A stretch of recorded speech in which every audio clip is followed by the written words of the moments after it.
ça va et toi? Attends, tu vois Très plus. bien, très bien. Voilà, voilà. Bah écoute, qu'est-ce que tu racontes?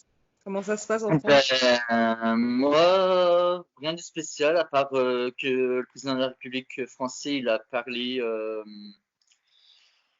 ce soir à 20h et il a donné quelques indications. Donc, le confinement pendant 15 jours en France, fermeture des frontières européennes. Donc, tout ce qui est extérieur à l'Europe, ils ne peuvent plus rentrer sur le continent ou dans l'espace Schengen. Et les militaires vont se rajouter aux forces de police, à la gendarmerie pour vérifier que tout se passe bien, qu'il n'y ait pas une sortie sous une heure trop tardive et pour éviter les déplacements intempestifs de la population locale. D'accord. Et peux-tu me parler un petit peu de toi et pourquoi tu es confiné et ce que tu as envie de dire en fait? Alors, ben, personnellement, je suis confinée parce que c'est un ordre de mon médecin traitant et de ma neurologue parce que je suis immunodéprimée. Donc, c'est un peu comme tous les gens qui ont le cancer, etc. Je dois prendre des traitements anti-inflammatoires tous les jours. Donc, comme on l'a appris aussi en France par la déclaration du ministre de la Santé, apparemment chez vous, c'est des personnes qui aggravent leur cas en prenant des anti-inflammatoires, etc. Seulement, moi, j'ai pas trop le choix, je peux pas arrêter, donc je suis confinée parce que je suis public à risque. Et sinon, le roi a communiqué aujourd'hui pour la première fois en soirée, mais il a simplement dit aux jeunes de ne pas se réunir, qu'il fallait être prévoyant, etc. Mais en fait, comme on n'a pas de gouvernement, ben, on a neuf ministres de la Santé et il n'y en a aucun qui veulent se mettre d'accord. Donc, on n'a aucune consigne, on n'a pas de confinement. Les crèches sont ouvertes. Ils ont fermé partiellement les écoles, donc c'est-à-dire que les enfants ne doivent plus aller à l'école, mais s'il n'y a pas de moyen de garderie, ben, les écoles sont quand même ouvertes pour assurer la garde des enfants. Et du coup, ça sert à rien, je trouve. Donc, je D'accord. pense qu'en Belgique, ben, on n'est pas du tout informé et on n'a aucune consigne précise parce qu'ils dramatisent pas du tout les choses. On n'a pas de frontières qui vont fermer, ni rien du tout. Et j'ai une petite question, comment ça se fait que vous avez 9 ministres de la santé? Je vais essayer de répondre objectivement. On n'a pas de gouvernement en Belgique pour l'instant parce que bah, moi personnellement, je ne suis pas trop la politique, etc. parce que je trouve qu'en Belgique, c'est un total non-sens. C'est-à-dire qu'on a énormément de partis, énormément de ministres qui n'arrivent pas du tout à se mettre d'accord. Et donc, en ce moment, au lieu de gérer la crise du coronavirus, ils essayent de trouver un gouvernement, mais ils sont pas du tout d'accord. Donc, ils prennent plus de temps à gérer voilà, l'élaboration d'un gouvernement qu'à penser à la population. Et ça a toujours été comme ça en Belgique. Il y a eu des périodes où on n'avait pas de gouvernement pendant un an. Et voilà, c'est totalement incohérent au niveau de la politique. Donc, je ne sais pas vraiment te répondre parce que ben, voilà. Donc, je vais aller vite fait sur mon site internet pour t'expliquer un petit peu les mesures qui ont été prises en local sur l'agglomération de Moulins dans l'Allier. Alors, on va d'abord reprendre les déclarations faites par le président de la République, Emmanuel Macron. Alors, ce qu'il y a à retenir, premièrement, le renforcement des mesures est assorti à une limitation de trajet pour le strict nécessaire, faire des courses avec de la discipline, ce qui a été bien ajouté par le président. Se soigner, aller Ouais. au travail quand celui-ci n'est pas réalisable à distance. Toute infraction à ces nouvelles règles seront sanctionnées. Donc une amende, on ne connaît pas encore le montant de l'amende, mais ça va être quelque chose de possible par les forces de l'ordre. Tac, tac, tac. Le second tour des élections municipales, parce qu'en France, c'est municipal actuellement, ça a Ouais, j'ai été vu. réalisé dimanche dernier pour le premier tour. Et là, le second tour, il est reporté indéfiniment en fonction de la crise du corona. Ouais, mais vous n'êtes pas obligé de voter, vous.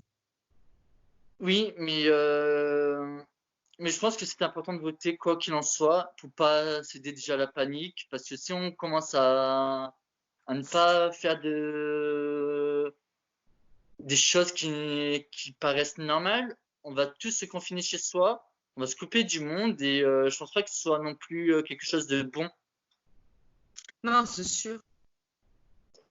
Ensuite, les armées aideront à déplacer les malades des régions les plus infectées afin de diminuer la congestion des hôpitaux des territoires les plus touchés. Les frontières de l'Union européenne et de l'espace Schengen sont fermées à partir de demain. Wow. Des dispositifs exceptionnels de report de charges fiscales et sociales sont garantis par l'État. Il y aura un fonds de 300 milliards d'euros qui vont être créés pour les entreprises. Ouais. Des masques de protection seront livrés pour les 25 départements d'outre-mer et de métropole qui ont été le plus touchés. Donc, ce sera fait d'ici mercredi pour ça. Et aussi, Emmanuel Macron a indiqué qu'il y aurait une suspension des loyers en France pour la période d'un mois. Est-ce qu'il y a peut-être des mesures exceptionnelles qui ont été prises par le gouvernement? Même pas. Wow. Et au gouvernement belge, il n'y a vraiment aucune déclaration comme similaire comme chez nous. Bah écoute, c'est ça que j'étais en train de regarder.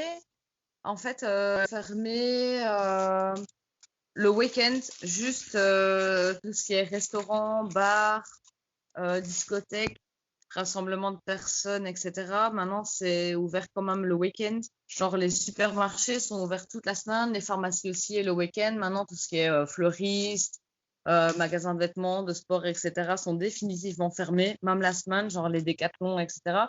Maintenant, non, il y a eu un budget qui a été voilà, éventualisé pour certains commerces qui seraient voilà, en difficulté, genre les restaurants, etc.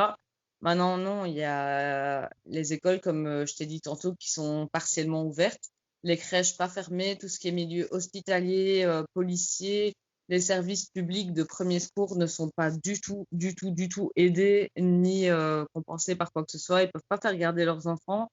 Et on parle pas, malgré, comme tu disais tantôt, de l'espace Schengen, nous, on parle pas du tout de fermer les frontières. Et tous les jours au JT, malgré que le roi ait parlé tout à l'heure, les scientifiques disent qu'il n'y a pas lieu de s'alarmer parce que, soi-disant, les gens sont voilà, précautionneux, etc., font attention, ce qui n'est absolument pas vrai. Parce qu'ici, ils dévalisent tout dans les supermarchés pour avoir du papier toilette. Il n'y a personne qui a des gants, des masques, etc. Et donc, bah, c'est un peu l'anarchie. On n'a aucune consigne. Il n'y a pas de confinement en vue. Même si, voilà, c'est un petit peu sous-jacent, on en parle, mais en tout cas, les autorités, les médias, etc., n'ont rien concrétisé du tout. Ils ont même pas dit que les hôpitaux étaient en manque de matériel. Et ouais, les hôpitaux Plus de sont désinfectants, plus de matériel. en total manque de matériel, donc D'accord. on nous cache beaucoup de choses en Belgique, je pense. Et est-ce que tu regardes les médias alternatifs qui parlent un petit peu de la pandémie? Oui, oui, je regarde. Ben, à la base, je regarde pas du tout la télévision. Donc là, je regarde quand même le JT pour me tenir au courant un petit peu, même si je pense qu'ils nous disent pas tout, encore une fois. Mais oui, je regarde les trucs alternatifs, genre les autres chaînes des autres pays. Je regarde sur les réseaux sociaux. Et quand je dis réseaux sociaux, c'est pas les conseils un peu lambda, genre boire du thé, etc.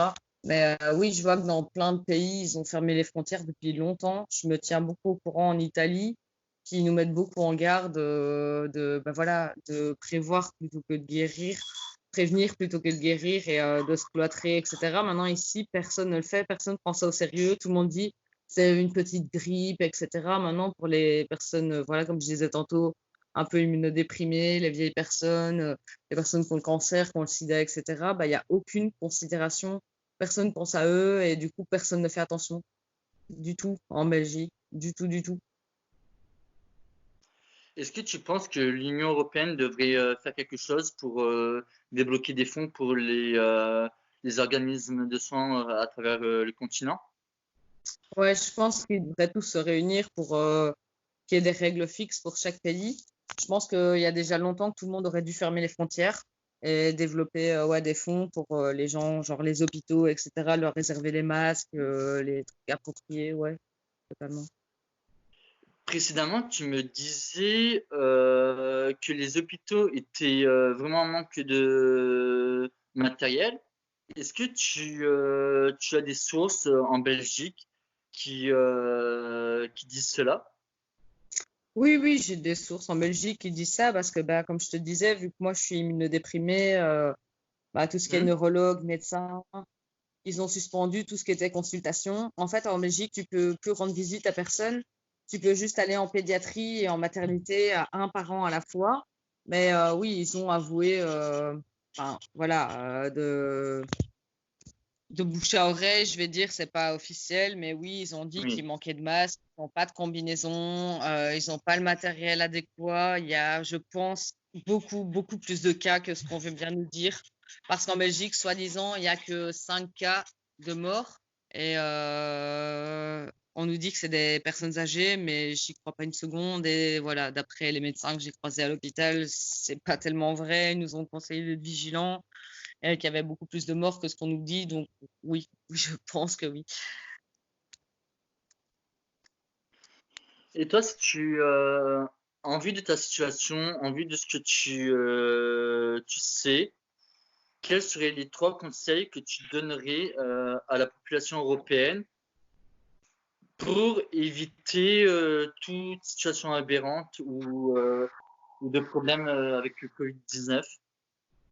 Bah, attends, je réfléchis aux 3 conseils, mais le premier conseil qui me viendrait, c'est le lockdown. Enfin, voilà, de un, la quarantaine pour tout le monde, hormis les gens voilà, qui travaillent peut-être dans la sécurité publique, en leur fournissant le matériel adéquat pour qu'ils soient en sécurité. Donc, ouais, la quarantaine, la fermeture des frontières d'office, ce que moi je pense en tant que Belge, on aurait dû faire il y a bien longtemps, au lieu de prendre ça voilà, à la légère. Et que les médias disent la vérité, ce serait assez bien. Parce que j'ai vu justement, tu me demandais tantôt si je regardais un peu à l'étranger, et j'ai même constaté en me renseignant qu'au Québec, ils publiaient carrément les lignes de bus, les horaires, etc., qui avaient été fréquentées par des personnes contaminées, ce qui évitait à d'autres personnes, par exemple, s'ils disaient j'ai pris la ligne 86 de 15h30 à 16h20, voilà, ils se disent ouais, j'ai fréquenté des gens contaminés, donc voilà.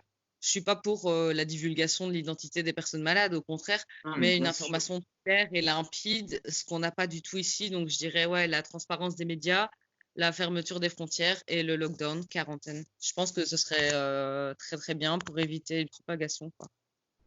Que tu vois, tu m'as appris quelque chose parce qu'au Canada, ils font ça et que nous, on n'a aucune information si on a été contaminé.